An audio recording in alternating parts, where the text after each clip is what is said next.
relacionados con esto. Pero sobre el tema Mazángaro hay un tema importante, que es qué hemos hecho para darle a nuestros combatientes en el Braen lo mejor que podemos. Y ese es el tema, la priorización de la inversión en defensa. Cuando nosotros necesitamos que nuestros soldados, los que ponen el pecho por todos los peruanos, sean justamente personas que tengan lo mejor que el Estado les puede dar. Y entonces en el apoyo aéreo cercano, ¿qué tenemos hoy día en el Perú? Eso es la pregunta que tenemos que hacernos. Y si le estamos dando lo mejor para no tener que administrar este tipo de situaciones como el errar en un blanco en apoyo a nuestro personal. Ese es el problema. ¿Le hemos dado lo mejor? No le hemos dado lo mejor. Y ahí sí interviene el ministro de Defensa.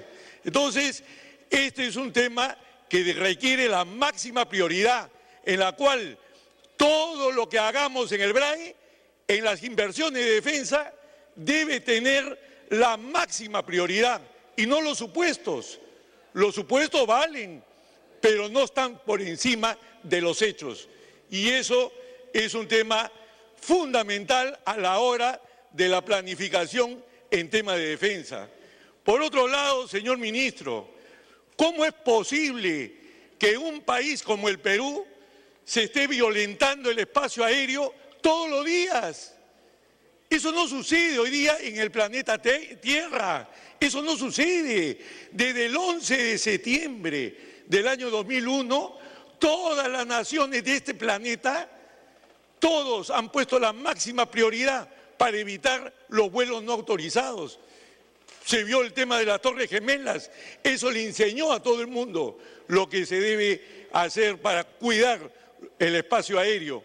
Y hoy, ¿qué encontramos? En el lugar donde están desplegadas las Fuerzas Armadas del Perú, en una situación operativa real, pues ahí se violenta el espacio aéreo.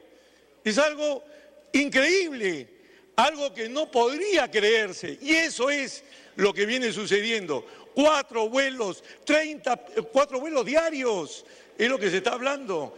30 pistas de aterrizaje. Tengo uno de los diarios más importantes hoy día. Se ha destruido pistas de aterrizaje clandestinas, pero 30 pistas todavía existiendo en la zona donde están desplegadas nuestras Fuerzas Armadas. Y justamente por eso, señor ministro, yo he presentado 2 proyectos de ley, justamente sobre eso. Y uno de ellos, que es lo que quisiera saber, qué es lo que se está haciendo a través del Ministerio de Defensa, es un proyecto de ley que reglamenta la facultad de la Fuerza Aérea del Perú para interceptar y derribar aeronaves utilizadas en el tráfico ilícito de drogas, conforme al decreto legislativo 824, porque el decreto legislativo 824 autoriza el derribamiento de aeronaves. Pero ¿qué dice el Tribunal Constitucional? Dice claramente que todo uso de la fuerza por parte de las Fuerzas Armadas debe estar especificado por ley, de tal manera de que todos los grupos políticos no nos rasguemos pues las vestiduras el día de mañana, que se ejerza como debe ser la fuerza para cuidar nuestro espacio aéreo. Entonces tengamos pues una ley que diga claramente cuáles son los pasos a seguir antes de proceder al derribamiento de una aeronave. Y esto es algo que es fundamental hoy día en el Perú. No podemos permitir, somos un país en mediano desarrollo que no puede estar dando ese ejemplo de que nuestro espacio aéreo puede ser violentado en cualquier momento. Entonces, eso con relación a este tema. Ahora, por otro lado, con relación al satélite, señor ministro, hay un tema muy importante. ¿Cuál es ese tema? Nosotros como Estado, y eso lo ha hecho el gobierno, ha pedido inicialmente como requerimiento para el satélite un satélite métrico. ¿Qué empresa se presentó por parte de Francia? Astrium. Posteriormente, ¿quién es el que cambia? El Perú cambia su requerimiento y dice: ya no quiero un satélite métrico, quiero un satélite submétrico. Continúe. que es otra tecnología. Y entonces lo curioso en este caso es que Francia no varía de empresa. ¿Y por qué? Porque Astrum nunca ha hecho un satélite submétrico, nunca. El especialista en eso es justamente la empresa Thales.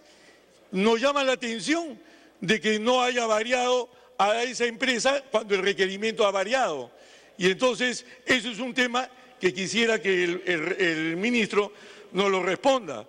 Por otro lado, con relación al decreto legislativo, ¿me está pidiendo una interrupción el ministro? Señor ministro. Sobre el tema del ente, ¿no? A través de la presidencia.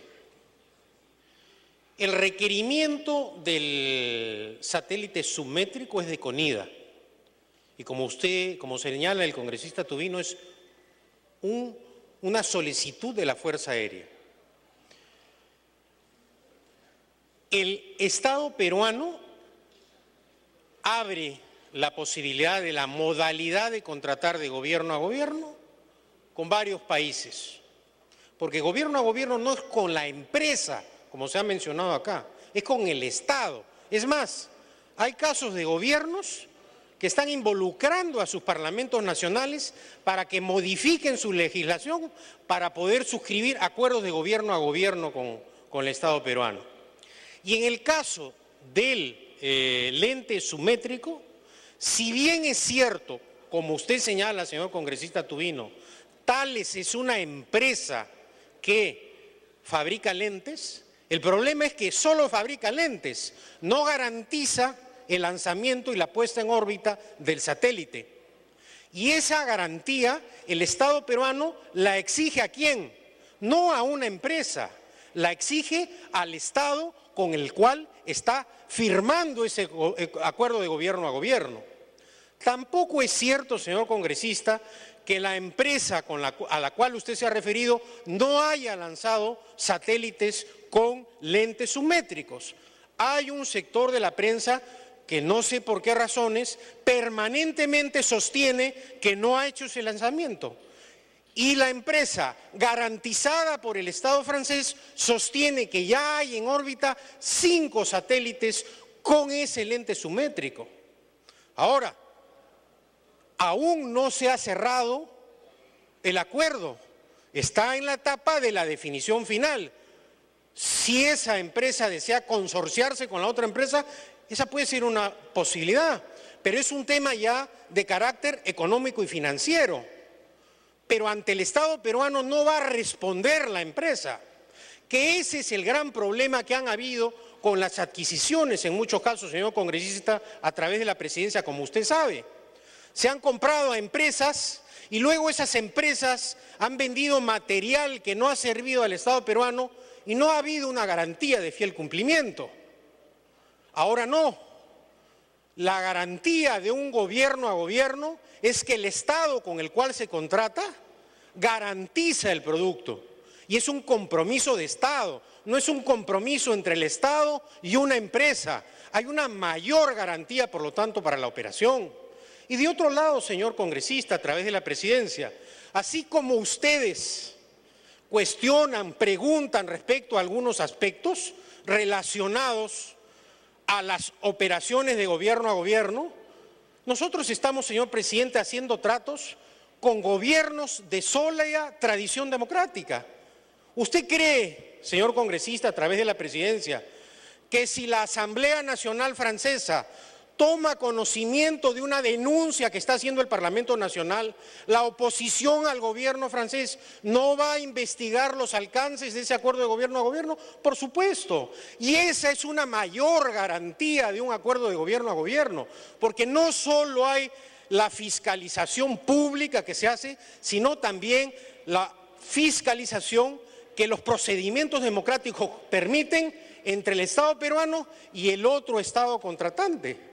Entonces, desde ese punto de vista, pierda usted cuidado. El Estado peruano y el gobierno del presidente Humala y el ministro de Defensa van a defender los intereses del Estado y no repetir lamentables historias en las cuales se han comprado materiales bélicos que una vez recibidos y no operados, nadie responde por la reposición de ese material porque no hay la garantía suficiente. Eso es todo, señor presidente.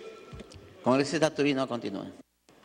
Sí, con relación a este tema, lo que le preocupa acá es que nosotros no queremos que el gobierno, el Estado peruano al final, adquiera un satélite que sea prototipo, donde ese lente que usted ha mencionado, señor ministro, sea una innovación para Astrium, esta empresa, que aparentemente es la que está ganando este concurso. Entonces, eso es lo que queremos. Queremos que se garantice que el Estado peruano invierte más de 500 millones en un satélite, pero no para un prototipo, conejillos de India, que se lo busquen en otro lado, pero no acá, en un país en mediano desarrollo que requiere muchísimas cosas y que lógicamente se hace un sacrificio para hacer una adquisición de este tipo. Ahora, por otro lado, y pasando a otro tema, señor ministro, el tema de las bases que usted ha mencionado, que se están construyendo 6 bases, que si se van a construir 8 más, en fin. Yo creo que en esto debería haber un esfuerzo mucho mayor. Concluya. ¿Por qué? Porque no podemos estar en nuestro país, y insisto que somos un país en mediano desarrollo, colocando a personal, sobre todo en el ejército, en situaciones de pobreza. En situaciones de pobreza y hasta pobreza extrema en puestos de vigilancia. Eso no debe existir, eso debe desaparecer de nuestro país. ¿Y por qué? Porque el Estado peruano, no el gobierno únicamente, el Estado lucha contra la pobreza y la pobreza extrema y no puede colocar a una persona que sirve al Estado en situación de pobreza o pobreza extrema. Eso debe erradicarse totalmente. ¿Cómo? Invirtiendo no en 6 bases, invirtiendo en 20, 30, lo que sea necesario, pero lo que sea necesario y rápidamente, porque eso no puede subsistir en nuestro país.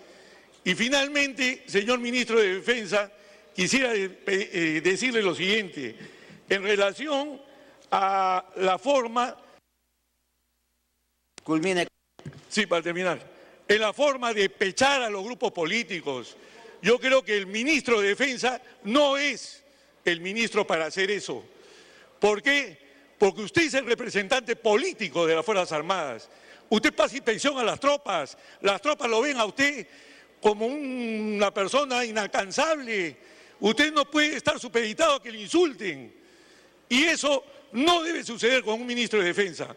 Así que en su forma de actuar políticamente, usted que ha sido diputado, que le gusta entrar a pechar, no debe hacerlo. Congresista, a través de la presidencia, por favor. Sí, muchas gracias. Yo ahí termino, pero quería hacer esta acotación porque es una acotación importante para el ministro. Gracias, congresista. Congresista Yatas.